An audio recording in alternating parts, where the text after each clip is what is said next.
Hey everyone, welcome back to Staff Nurse Entrance Preparation Model Questions Session 11 Part 3 of CTVT Model. आज चाहिँ हामीहरु 20 sets of questions practice गर्नेछौं of math and then we'll have completed a complete CTVT model.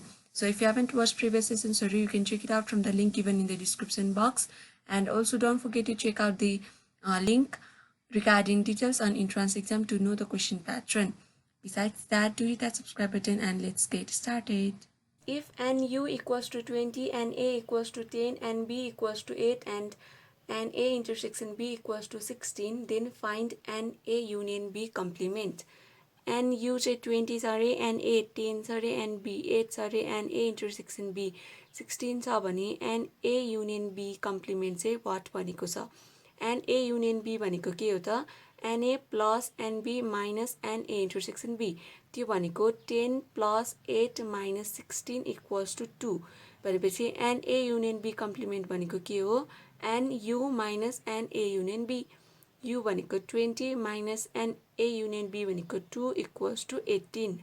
Find the perimeter of square whose area is 48,400 cm square भनेको छ. Area of square चाहिँ 48,400 cm square छ भने perimeter of square equals to what? Area of square भनेको के हो? L square, or 48,400 equals to L square, or L equals to 220 cm. अनि perimeter भनेको के हो? 4 times length. यदि length 220 cm रहेछ भने 4 into 220 equals to 880 cm. So perimeter चाहिँ 880 cm रहेछ. An article which cost rupees 850 is sold at a profit of 6%. What is the selling price भनेको छ हैन. So cost price CP चाहिँ 850 छ अरे अनि profit चाहिँ 6% छ भने selling price चाहिँ कति हो भनेर भनेको छ. So actual profit भनेको के हो त? Profit percent into CP upon 100 हो नि त. That means 6 into 850 upon 100 equals to 51. अनि selling price भनेको के हुन्छ त? यदि profit छ भने सधैँ CP plus profit हुन्छ. That means 850 plus 51 equals to rupees 901. So कति रहेछ त selling price? 901. A businessman gains the SP of 15 television by selling 75 television. Find his gain percent भनेको छ हैन. So यदि हामीहरुले SP of 1 TV X मान्यौं भने 15 TV को SP कति हुन्छ त? 15X. यसलाई चाहिँ हामीहरुले profit भन्यो हैन. अनि SP of 75 TV चाहिँ कति हुन्छ त? 75X. So CP of 75 TV चाहिँ कति रहेछ त? SP minus profit amount. त्यो भनेको 75X minus 15X equals to 60X. Profit percent भनेको के हो त? Profit amount upon CP into 100, जुन चाहिँ हामीहरुलाई फाइन्ड गर्नु छ. 15X upon 60X into 100 equals to 25%. So profit percent चाहिँ कति रहेछ त? 25%. Find the value of X in the adjoining figure भनेर figure मा चाहिँ के दिएको छ त? Angle FAB 30 degree दिएको छ. Angle FBC 60 degree दिएको छ. Angle AFB चाहिँ X दिएको छ र यसको भ्यालु फाइन्ड गर भनेको छ हैन. So angle ABF plus angle FBC चाहिँ 180 degree हुन्छ. किन त? लिनियर पेयर भयो यो भनेको. That means angle ABF कति रहेछ त? 180 minus 60 equals to 120 degree. भनेपछि angle FAB plus angle ABF plus angle BFA चाहिँ 180 degree हुन्छ. किन त? Sum of angles of triangle 30 degree plus X plus 120 degree equals to 180 degree, or X equals to 30 degree. Find the value of X in the figure भनेको छ. अनि figure मा चाहिँ circle दिएर angle AOC 60 degree दिएको छ. Angle ADC X equals to what भनेको छ. Angle AOC reflex angle कति हुन्छ त? 360 minus 60 degree equals to 300 degree. अनि angle AOC चाहिँ यो सेन्ट्रल एंगल भयो भने इन्स्क्राइब्ड एंगल चाहिँ सेन्ट्रल एंगल भन्दा सधैँ हाफ हुन्छ. भनेपछि x equals to 1/2 of angle AOC. यो भनेको into 300 equals to 150 degree. The height of cylinder is 66 cm. The area of its curved surface is equal to the total surface area of cube. If each edge of cube is 44 cm, find the radius of cylinder भनेको छ हैन. So क्वेसनमा चाहिँ के भनेको छ अरे height of cylinder चाहिँ 66 centimetre छ अरे अनि एज अफ इच क्युब चाहिँ 44 सेन्टिमिटर छ अरे। त्यो सँगै हामीहरूलाई चाहिँ area of curved surface of each भनेको चाहिँ cylinder is equal to total surface of area of cube पनि दिएको छ। सो फर्मुला लगाउने area of curved surface of सिलिन्डरको फर्मुला के हो त 2πRH। त्यस्तै टोटल सर्फेस एरिया अफ क्युबको फर्मुला के हो 6L स्क्वायर भनेपछि 2 इन्टु पाई भनेको 22/7 इन्टु R इन्टु H भनेको 66 इक्वल्स टु 6 L स्क्वायर भनेको के हो त 44 को स्क्वायर द्याट मिन्स 44 इन्टु 44 अनि यसलाई सल्भ गर्दाखेरि के हुन्छ त R equals to 28 centimetre therefore radius of cylinder चाहिँ 28 सेन्टिमिटर रहेछ। Find mean if median and mode of any data are respectively 30 and 40 भनेको छ। मेडियन चाहिँ 30 छ अरे मोड चाहिँ 40 छ भने मिन इक्वल्स टु वाट भनेको छ। हामीहरूलाई त मोडको फर्मुला थाहा छ त्यो भनेको 3 times median minus 2 times mean or mode भनेको 40 इक्वल्स टु 3 इन्टु मेडियन भनेको 30 minus 2 times mean or 2 times mean equals to 90 minus 40, therefore mean equals to 25. A father is 48 years and his son is 8 years old. After how many years the father would be 3 times the age of his son भनेको छ। फादरको as चाहिँ 48 years छ अरे सनको as चाहिँ 8 years छ भने कति years पछाडि फादरको एज चाहिँ 3 टाइम्स सन हुन्छ भने हामीहरूले एक्स इयर्स पछि भन्यो भने के हुन्छ 48 plus x equal to 3 times 8 plus x. यसलाई सल्भ गर्दाखेरि एक्सको भ्यालु चाहिँ 12 इयर्स आउँछ। सो 12 वर्षपछि चाहिँ फादरको एज चाहिँ 3 टाइम्स अफ सन्स एज हुन्छ। 12 men are engaged to do a piece of work in 15 days. After working for 6 days, they find that 1/3 of work is done. How many men should be added to finish the work in time भनेको छ हैन। 12 मेनले चाहिँ 1/3 work 6 डेजमा complete गर्छ भने remaining work 1 minus 1/3 equals to 2/3 work चाहिँ 15 minus 6 equals to remaining days भनेको 9 डेजमा कति मान्छे चाहिँ एड गर्यो भने कम्प्लिट गर्छ भनेर सोधेको छ। त्यो भनेको के भयो त 12/12 plus x equals to 1/3 upon 2/3 into 9/6। यो भनेको सल्भ गर्दाखेरि कति आउँछ त x equals to 4। Therefore 4 men चाहिँ एड गर्नुपर्छ to complete the work in time. What constant number must be added to each of 2, 7, 17 and 37 to make them proportion भनेको छ। सो 2, 7, 17 र 37 मा चाहिँ कति कन्स्ट्यान्ट नम्बर चाहिँ एड गर्नुपर्छ भनेको छ टु मेक अ प्रोपोर्सन। हामीहरूले चाहिँ त्यसलाई एक्स लेट गऱ्यौँ भने के भयो त 2 plus x upon 7 plus x equals to 17 plus x upon 37 plus x.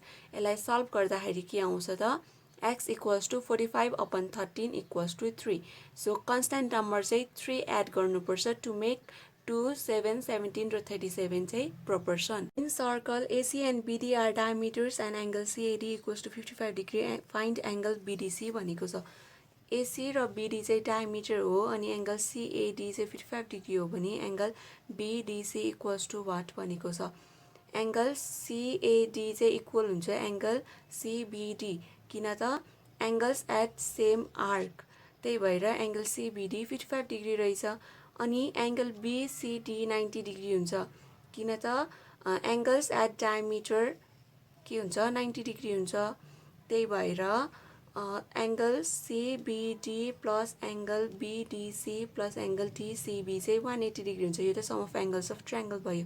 That is CBD भनेको 55 डिग्री प्लस एंगल BDC भनेको हामीलाई फाइन्ड गर्नुपर्छ प्लस DCB भनेको 90 degree equals to 180 degree. Therefore, angle BDC equals to 35 degree. A man lost 2/5 of his money and spent 2/3 of remainder. If he had left rupees 1200, how much money did he lose भनेको छ।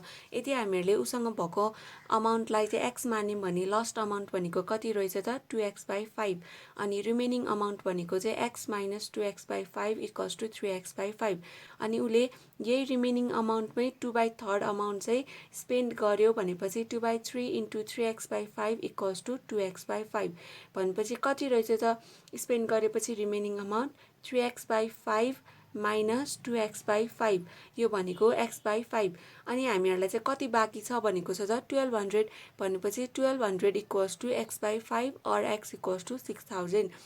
So total amount चाहिँ 6000 रहेछ भने last amount कति रहेछ त 2x/5 2 into 6000 by 5 equals to 2400. What sum of money will earn ₹1 interest per day at 10% per annum भनेको छ इन्ट्रेस्ट ₹1 हुन्छ रे अनि रेट चाहिँ 10% भने टाइम 1 डे भनेको 1/365 भन्यो भने प्रिन्सिपल चाहिँ कति हो त हामीहरूलाई त थाहा छ प्रिन्सिपल भनेको interest into 100 upon rate into time that is 1 into 100 upon 10 into 1/365 यो भनेको ₹3650 हो if a square plus 1/a square equals to 2 find the value of a cube plus 1/a cube a square plus 1/a square equals to 2 भने a cube plus 1/a cube equals to what a square plus 1/a square equals to 2 or a plus 1/a को whole square minus 2a dot 1/a equals to 2 यो के गरेको त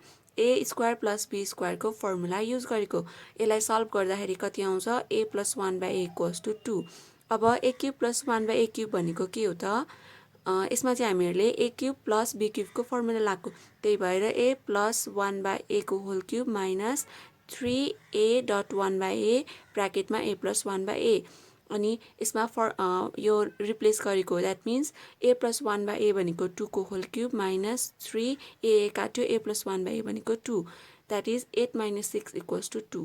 In the given figure, M is the center of the circle, ON is a tangent, PO equals to 2 cm and ON equals to 4 cm. Find the length of MP भनेको छ PO चाहिँ 2 cm छ रे अनि ON चाहिँ 4 cm छ भने MP equals to what भनेको छ हैन यदि हामीहरूले MP लाई x मान्यौं भने MN पनि x हुन्छ किन त दुवै रेडियस अफ सर्कल भयो अनि यो ट्यान्जेन्टमा बनाएको एंगल सधैँ के हुन्छ 90 डिग्री हुन्छ भनेपछि हामीहरूले यसलाई के गर्नु पर्यो मिल्यो त MO square equals to ON square plus MN square और 2 plus x यहाँ त हामीले x लेट गरेको छ नि त त्यही भएर 2 plus x को whole square equals to 4 square plus x को होल स्क्वायर और अब a plus b को होल स्क्वायर को फर्मुला के हो a plus 2ab plus b square यो भनेको 4 plus 4x plus x square equals to 4 को स्क्वायर 16 plus x स्क्वायर यसलाई सल्भ गर्दाखेरि x चाहिँ कति आउँछ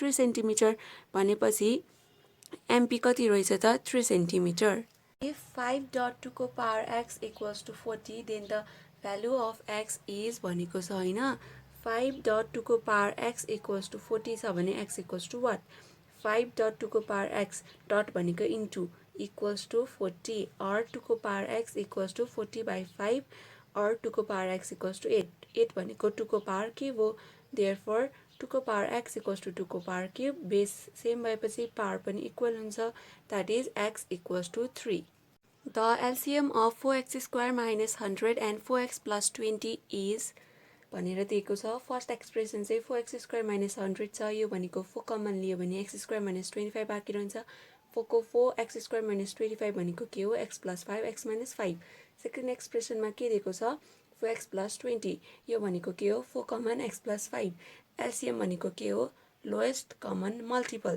that is 4x plus 5 x minus 5 अनि इक्वल्स टु 4 अनि यसलाई हामीले के लेख्न मिल्छ x स्क्वायर minus 25 यो अप्सनमा नभएको भएर हामीहरूले अब के गर्नु पर्यो यसलाई मल्टिप्लाई गर्नु पर्यो 4x square minus 100 यो अप्सनमा छ सो करेक्ट आन्सर भनेको 4x square minus 100 A card is drawn randomly from the pack of 52 cards find the probability of getting a king or a red card भनेको छ total cards 52 छ अनि number of king कतिवटा हुन्छ 4 वटा हुन्छ number of red card कतिवटा हुन्छ 26 वटा हुन्छ र रेड किङ कतिवटा हुन्छ त that is NK intersection R भनेको दुईटा हुन्छ so probability of getting king or red card कति भयो त 4/52 प्लस 26/52 माइनस 2/52 यो भनेको कति हो 7/13 If 11 13 2x plus 1 18 19 are in ascending order and the median is 15 find the value of x 11 13 2x plus 1 18 र 19 चाहिँ ascending order मा छ median 15 छ भने x equals to what n भनेको कति छ त 1 2 3 4 5 that is 5 so median यदि arranged order मा छ अनि individual डाटाहरु छ भने के हो त फर्मुला n plus 1/2 यो भनेको 5 plus 1/2 equals to third item भनेको 2x + 1 अनि क्वेसनमा मेडियन 15 भनेको छ that is 15 = 2x + 1 or x = 7. That's it for today's session. We practiced 20 sets of questions. यसको साथै हामीले CTBT को complete model पनि practice गर्यौं. फेरि पनि म next time CTBT के क्वेशन्सहरु अपलोड गर्नेछु. So stay tuned, do hit that subscribe button and I'll see you in upcoming videos. Bye bye. Have a nice day.